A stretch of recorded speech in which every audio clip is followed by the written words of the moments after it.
శ్రీ మహాగణపతే నమః, శ్రీ సరస్వత్యే నమః, శ్రీపాదవల్లభ నరసింహ సరస్వతి, శ్రీ గురు దత్తాత్రేయాయ నమః. అందరి దేవతలకు పండుగలు ఉన్నట్లుగానే కాలానికి సంబంధించి కూడా ఒక పండుగ ఉంటుంది. ఆ పండుగే మనకు ఉగాది. ఉగాది పండుగ చైత్ర మాసంలో వసంత ఋతువులో వస్తున్నది. ఋతూనాం కుసుమాకరః, ఋతువులలో వసంత ఋతువును నేనే అన్నాడు శ్రీకృష్ణ పరమాత్మ భాగవతంలో. అందమైన వసంత ఋతువుల్లో ప్రకృతి చైతన్యవంతంగా ఉంటుంది, శోభాయమానంగా కూడా ఉంటుంది, సకల జీవరాశులు సంతోషంగా ఉంటాయి. ఇలా అందరూ అన్నీ సంతోషంగా ఉన్న సమయంలో తొలి మాసంలో, తొలి ఋతువుల్లో, తొలి పక్షంలో, తొలి తిథిలో ఉగాది పండుగ ఆవిర్భవించింది. బ్రహ్మదేవుడు ఈ విశేషాన్ని గమనించాడు. కాలగణన ప్రారంభమయ్యే ఈ తొలి రోజునే, ఈ శుభ సందర్భంలోనే సృష్టిని ప్రారంభించాడు. నాటి నుండి ఉగాది పండుగ మన పండుగలలో తొలి పండుగ ఆచరించబడుతున్నది. నిజానికి కాలపురుషుడైన భగవంతుడు మనలను అనుగ్రహించటం కోసమే ఉగాది పండుగను ఏర్పరిచాడు.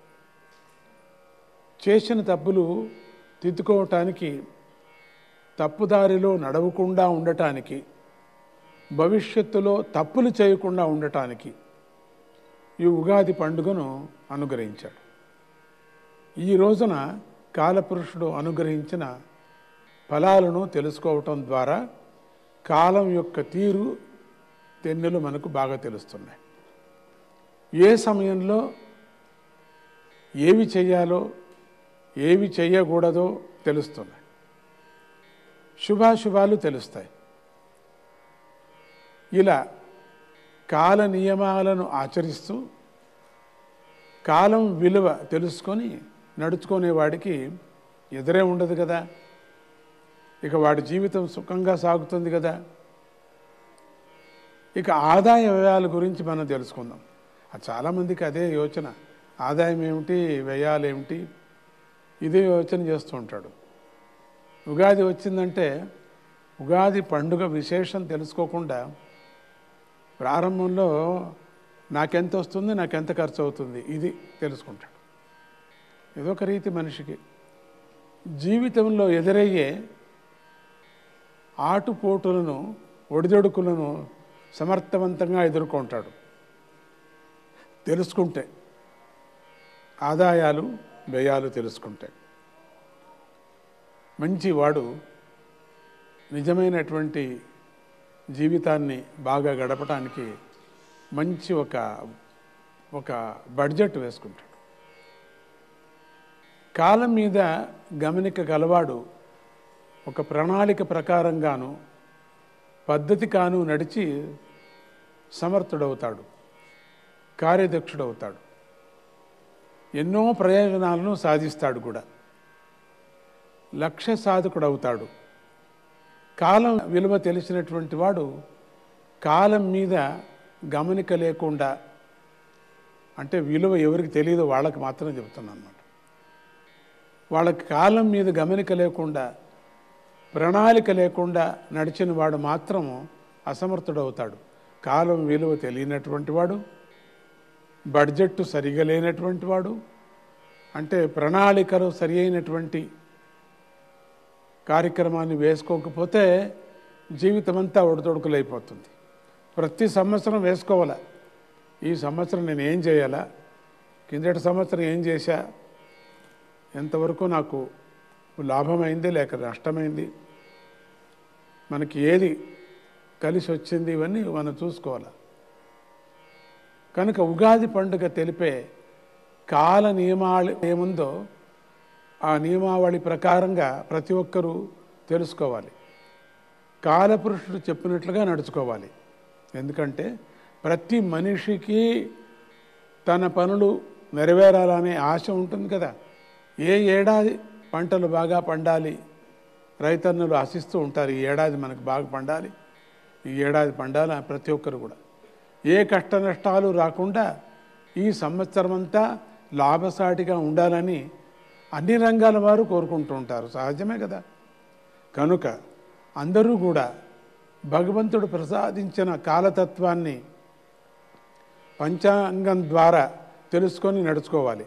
అందుకని పంచాంగ పఠనం వినాలి, మనం శ్రవణం చేయాలి. మనం కాలపురుషుడు మన భవిష్యత్తును, మంచి చెడులను పంచాంగంలో పెట్టాడు. కనుక పంచాంగాన్ని ఆధారంగా చేసుకొని పంచాంగాన్ని పట్టుకొని నడవటం వల్ల మనిషి విఘ్నాలను అధిగమిస్తాడు, విజయం సాధిస్తాడు. మన మీద అపార దయతో కాలపురుషుడు ఇలా మనకు ఉగాది పండుగ రూపంలో గొప్ప ఉపకారాన్ని కూడా చేశాడు. అంతేకాకుండా షడ్రుచులతో కూడినటువంటివి ఉగాది పచ్చడి ద్వారా కూడా హరిషడ్ వర్గాలను జయించాలనేటువంటి సూచించాడు కూడా. అమృతం కావాలని కోరుకున్నప్పుడు ముందుగా విషం పుట్టింది, దాన్ని సంతోషంగా గ్రహించి తర్వాత అమృతం పుట్టింది కదా. అలాగే వజ్రాలు కావాలనుకున్నప్పుడు గనిలో ముందుగా బొగ్గులు తీస్తారు కదా, దాన్ని గ్రహించిన తర్వాతే వజ్రాలు లభిస్తాయి.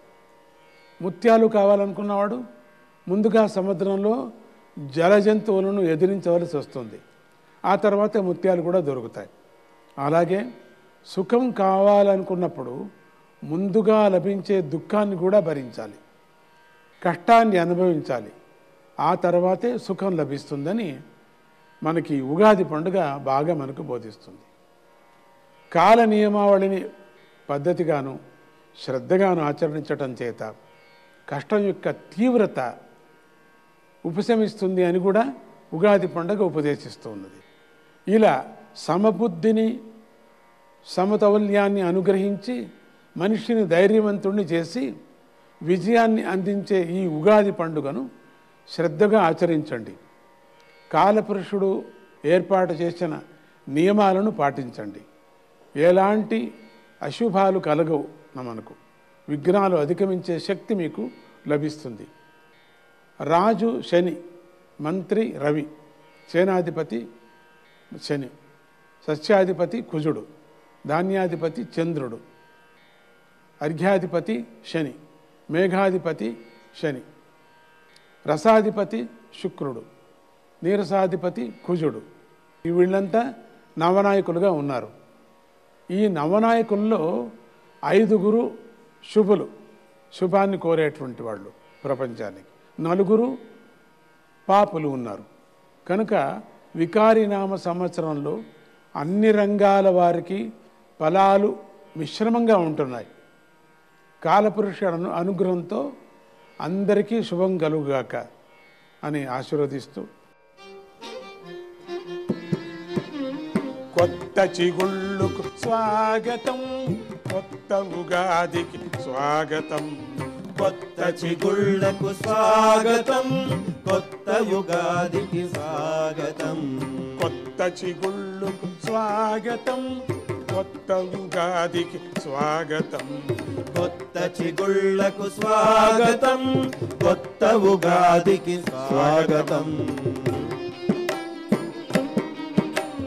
పల్లె సీమలో పూతల పందెము, పల్లె సీమలో పూతల పందెము, పల్లె సీమలో పూతల పందెము, పల్లె సీమలో పూతల పందెము,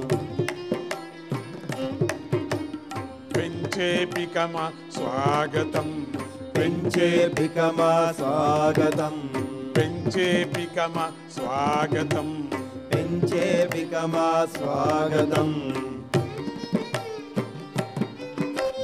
పట్టణ వీధులు చివరల బిరుకుగా, పట్టణ వీధుల చివరల బెరుకగా, పట్టణ వీధుల చివరల బెరుకుగా, పట్టణ వీధుల చివరల బెరుకుగా, పూచే మావి స్వాగతం, పూచే మావి స్వాగతం పూచే మావి స్వాగతం పూచే మావి స్వాగతం కొత్త చిగుళ్లకు స్వాగతం కొత్త ఉగాదికి స్వాగతం కొత్త చిగుళ్లకు స్వాగతం కొత్త ఉగాదికి స్వాగతం కొత్త చిగుళ్ళకు స్వాగతం కొత్త ఉగాదికి స్వాగతం కొత్త చిగుళ్లకు స్వాగతం కొత్త ఉగాదికి స్వాగతం కొత్త చిగుళ్ళకు స్వాగతం కొత్త ఉగాదికి స్వాగతం కొత్త చిగుళ్లకు స్వాగతం కొత్త ఉగాదికి స్వాగతం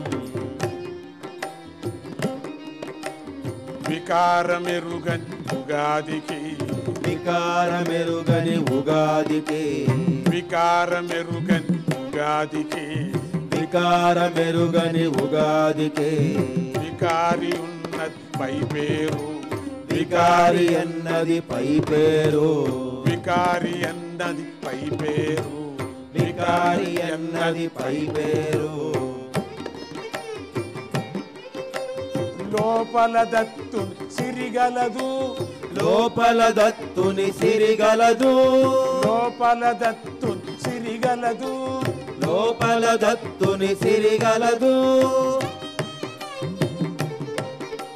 సచ్చిదానందపు వెలగలదు సచ్చిదానందపు వెలగలదు సచ్చిదానందపు వెలగలదు సచ్చిదానందపు వెలగలదు కొత్త చిగుళ్లకు స్వాగతం కొత్త ఉగాదికి స్వాగతం కొత్త చిగుళ్ళకు స్వాగతం కొత్త ఉగాదికి స్వాగతం కొత్త చిగుళ్ళకు స్వాగతం కొత్త ఉగాదికి స్వాగతం కొత్త చిగుళ్లకు స్వాగతం కొత్త ఉగాదికి స్వాగతం స్వాగతం స్వాగతం స్వాగతం స్వాగతం కొత్త చిగుళ్ళకు స్వాగతం కొత్త ఉగాదికి స్వాగతం